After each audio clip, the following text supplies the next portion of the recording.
We can't hear you. I think you're muted, Betty. Mute. Okay. Yes. Can you hear Yeah, me? done. Yes. Okay. That was so encouraging. Um, and I will take some of this activities that Miss Emma just gave us, and I will apply it to myself every day because I really needed that. My name is Betty Cooper. I'm the author of 8 books. Um, Mainly, my book, The Healing Hands of Jesus, is about my life story. Um, my book, Through Life Storm, There Is Still Hope and Victory, is from my childhood to my adulthood, and I'm still, trying to still at this time. I'm country, so I can't. I'm gonna be who I am on this show. It talk about the trouble that I went through with my 9 brothers and sisters, and my mom and my dad, and still I'm trying to this day get past even some of the things that we was taught. We was taught today. I had a session with 2 young men, and I actually talked about my childhood. It was not good. It was We was not good at all. And today, with the 9 brothers and sisters, each one they don't call each other. They don't speak to each other. I did try several times to reach out to them, but in our growing up, we was not allowed to speak to each other in the house with my mom and my dad. And if we had a conversation, it was with our eyes across the room to each other, but they couldn't see that. But we was beat for breathing. We was beat for eating. We was beaten for just being in their space and breathing their air. That's what we was told. As a young age, my dad was in the army and he was abused himself. I don't even understand why he took the time to just even have children. Um, it just it was a crazy moment, but I had outlived what they said I was. They said I was a nobody. And when they would stand up, they were like, "Who are you?" And we would always say, "We are nobodies. We was dirt children." And that's what the people called us. But when I came into Christ, I went into the tabernacle prayer and under Apostle Johnny Washington, and I had this hate in my heart because I was told that no one would ever love me, that I couldn't be loved. They didn't want to hear the word love, not in their house. I watched him beat my brothers. I watched him beat my sisters. I watched them be slammed to the floor, bloody, beaten, sometimes breaking legs. Um, and when I sometimes wanted to take the beating so they wouldn't take the beating, I was the second oldest of all the children. And I watched them cry night after night. But then when my dad jumped up one day and he said, "I know that you're not crying because we don't have that here. We was taught as soldiers. We was taught as killers." There was some things that went on when I was 10 years old, and my sister Mary, she was beside me. She was 8 years old. And if he didn't like something, he would teach us how to use guns. And when he want to go, he will always take me for the killings, me and Mary. And one day he went through the woods. He didn't call me Betty. He called me Annette. And it was just awful. It's a time that we had to stand against the wall and watch him point guns at our head, not knowing that we was gonna make it or not. But when we started out, how when I was a little girl, I counted 11 children and with myself. But one day I came into the house and I watched my mother, and she had a pillow over one of the sisters' head. The baby was crying and she had colic. She smothered her to death. It was our job to bury that baby. So we didn't touch it until our dad came home. And he dug this big hole. And he asked us to say, shall we gather at the river? And I asked her, I said, could you take a picture of the baby? Then I would keep it with me at all times. They took a picture of it and gave it to me. And I'm being 10 years old. That was hard. Mentally broke down. We was mentally broke down. People didn't believe us. But all our neighbors, we had neighbors would hear the shooting. He would take us outside and start shooting. We had to run through the woods, and he would give us guns. And he wanted us to find him. So we had to do things in the army. And we was children. We couldn't come home and just sit down and eat. We had to come and clean up. There was no problem about cleaning it up. I learned how to cook. I thought if I do all of these things, if I could do the good things, my brothers and sisters would not get beaten, or I wouldn't get beaten. Then when we was growing older and we started developing, you're a teenager, your little breasts is coming. My mom called it nasty. You are nasty. When the period came, we was afraid to tell her. Matter of fact, all of us, all the girls, three girls plus me, four, when our periods came on, we made sure that she didn't know because she talked so hard about it. We were scared to grow up. Then I start wishing that I would die, just die. I was suicidal. I took a lot of pills and end up in hospitals. When I would come back home, um, it wasn't good.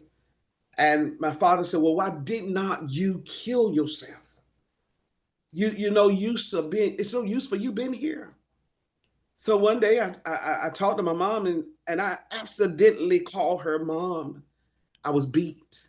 I was beat 2 whole days because I called her mom. And even to this day, my mom don't speak to me. I will be 64 years old. And I went to see my mom. My dad had yet passed. And when we went to see him, he called all of us. He asked us a question. It was May the 8th of 2016. He asked us, said, tomorrow, he was on his deathbed. I want you to visit your mom. She was sitting there. And the way she was looking at us, didn't nobody say anything. We were all standing there. And he was like, okay, you're not going to visit your mom? We said no, because she never wanted us to visit her on Mother's Day. And we didn't say anything. He said, so don't come back tomorrow. He said, I don't want to see you tomorrow. Don't come back to this room. That night, he passed. He passed on Mother's Day. I called my mom and I didn't even know. I wasn't even giving, people was calling me. They were saying, baby, when are they going to bury your dad? And when will they do this body? Because he knew a lot of people. I said, I don't know. You his daughter. I said, they won't tell me. They didn't even want my name on the obituary. The people at the funeral home had to tell them, put her name on the obituary. And so when we went to the funeral, one sister stood outside. She wouldn't come in, the baby sister. She said, I would go to the cemetery and y'all meet me there. It was hard. And when I turned and I saw all of my brothers and sisters in one place, except for one, and that's the one I raised Jonathan, because he became a serial killer. He was taught that when we was children.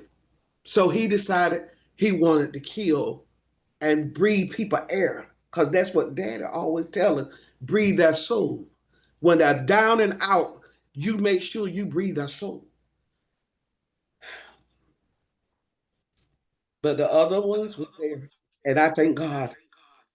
I thank God. Because I'm saved today. And I will not let the enemy or had let me know I can do. And yes, I had to receive some therapy. I still probably still need therapy. But I live here with $4. Sometimes my sons will come, sometimes they won't. Because they lived in that same house. until I was able enough to get my sons out of that house. But it was a mind setting. And when I married, I was told it would never last because I didn't know how to love. But I did everything I could. And I married twice and I divorced twice. So I had to think about, what do I want out of life? So I began to read the Bible. I began to pray. I began to let God be my Lord and Savior. And so for some reason, the Lord let me know I am somebody. And I can smile, I can grin. I still help them. If they want my help, I'm going to help my brothers and sisters. But one by one, they live so far apart, but no one calls no one. They said, we're not allowed. I said, that was our children. That we were children, we was taught that. Call me. They were like, we can't because you were daddy's favorite. Well, I noticed when he beat you, Betty and Ned, he didn't beat you as hard as he did the rest of us. Because blood didn't come from your nose. Blood did not come from you unless mama beat you. I said, you're right. And then when he got ready to die, somehow or another, I asked the administrator, could I see his body? They say he's already in the morgue. We already done taken him down. We already started. I said, stop what you're doing right now. They brought him to a little room and I felt his head. And I never kissed my daddy. But somehow or another, I started singing. I started singing a church song. Now they bringing him out of the morgue, and I had witnesses that were there. And I said, I'm your daughter. You didn't tell me goodbye. And he was laying there and they had plastered around his chest. I could see the blood coming from the back of his neck. And I said, I'm gonna do something I've never done before in my life. I'm gonna kiss you on your lips, Dad. And you're not gonna be able to say, I can't call you Dad. You ain't gonna be able to stop me. I'm not lying. This happened. I kissed him on the lip. His mouth came open and all that cold air went inside of my throat. And administrators and cousin, my son, my ex-husband, and another person was there. And immediately his head looked towards my way and his eyes came open. And they jumped up and I said, no, he's gone. He's gone. His soul just left him. And they're like, well, Betty, you standing over this man and he waited for you. I said, ain't that something? But see, God let me know I'm his own. I'm his own. I wasn't afraid, but his whole, I never seen no one head just boom, just go just like somebody broke it. But I thank the Lord because I can stand up and say, I am somebody. And I wrote those things and many more things. My brother Jonathan just received 4 life sentence because he killed so many people, but he wanted to tell the judge, this is what I was taught. This is who I am. And Betty, she know who I am. He kept calling my name. So they called me, the DA called me to Smithfield. She said, Betty, we need you to come. Don't come close to him. But when he saw me, he I cried, but he looked at me like I could kill you. He shot up my house and burnt my house down in 1999. He put a hit, my mother put a hit on me. So I want her dead. I want her dead. But look at the Lord. I still got to give God the credit for through life storm. There is still hope and victory. I can still smile. People ask me, how do you smile? Because of the fact I know what's in my heart and it's not evil. When I see the only thing is if now I like the lady that was before us because I might need her in the future. But the thing that hurts me the most and can change me is when I see a grown person or someone picking on a child. If I see someone snatch a child or do something wrong with a child, I have to stop and let myself know. Call the police, call social service, just pray. Ask that person, don't do that because that is a trigger to me at that time because I'm see myself when they hurt a child. I was sold. I never dated, never been on a date, and I was sold to a hitman. My mama sold me for $500. She sold me. And I had my first son by this man. He broke my nose, he broke my jaw, he knocked out teeth, and couldn't find out my mom was in the same place. The man was raping me. He raped me 3 times a day. And finally he told me, your mom is your mom. I was a virgin. And that child hates me to this day. He curses me, but I had him because my dad told me I had to have him because he was still his blood, my blood. And when he found out that I was raped and his father, before his father died, he went to his father in Smithfield, jumped on the man, beat the man so bad. He said, you raped my mama. But I pray for my son because he's lost. He felt like the world is against him, but I cooked out for this son, my oldest son, sent food to his house. He told my other son, give it to the dogs. Give it to the dogs because he didn't want it. He was waiting up for me to call him. But you know what I learned to do? I learned how to breathe. I learned how to pray. I learned how to smile and say, Lord, I thank you in the mighty name of Jesus. And that's my story. Thank you for your time. Thank you, Betty. There are no words to describe. Exactly right. I just need to say No words. something. I meant to raise my hand. So Betty is one of the first women when we started our women empowerment. And she has been on our show for 6 years. She has never failed to come on our show to tell our testimony. She has been faithful. And I feel honored that she trusts us with a story like this. Yes. And she is one of the first people that gave me $55 because that was the price of the sponsorship. And she came to me and we met and she paid me and she said, I have a story to tell. Yes. And I'm going to tell you that story. And we were going to host the same women empowerment. And the day that we were going to host it, there was a pandemic. And all the buildings and all event planners had to shut down. And we had to take our entire event, which was a live in-person event, on freeconferencecall.com. And we were on that call for 7 hours on the phone, having a conference call with Betty telling her story. And I know that day everyone cried, Betty, and I'm still crying. And I don't know how you got so much love in your heart and so much goodness in you. And if they don't love you, I certainly love you. And I know everyone in this room loves you. Yes. And we want to just say thank you for sharing that story. And for 6 years, you have been faithful to Brightside, faithful. Anytime we've had the women conference, she's been there. And I have all the videos to talk about it. And this story is real. So her books are really will make you weep. But she has taken a bad situation and turned it into love. Yes. And that's what each of us need to learn today, as we call it, empower her, is how when we complain and whine, I mean, there's nothing compared to her. So back to you, moderator, Ramona, and Well, thank you. Anyone has any you've shown us questions? that love and forgiveness are the most Yes. powerful emotions, and Yes. nothing can come in the way of love and forgiveness. If you have your spirituality firm with you, if you have God That's, on your side, then nothing can yes. come in the way. That's right. Thank you so much, Betty.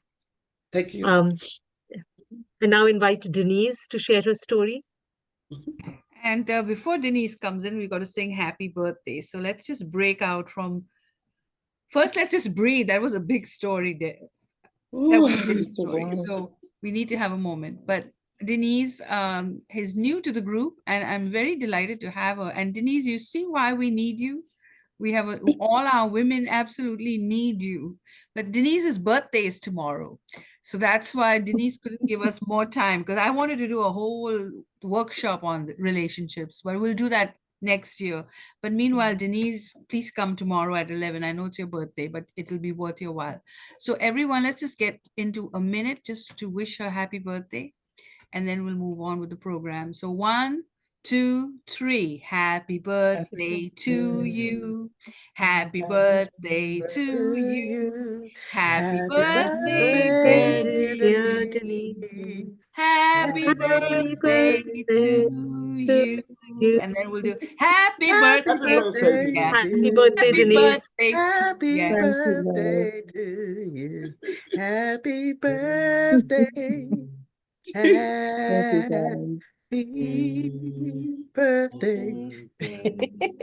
Anyone else's birthday in March? Oh, Ramona's birthday is in March. So we got to sing one more time, okay? Oh, Happy, that's okay. happy birthday. Birthday to Yeah. you. Happy Happy birthday. birthday to Yeah. you. Happy Happy birthday. birthday. Happy birthday, Ramona.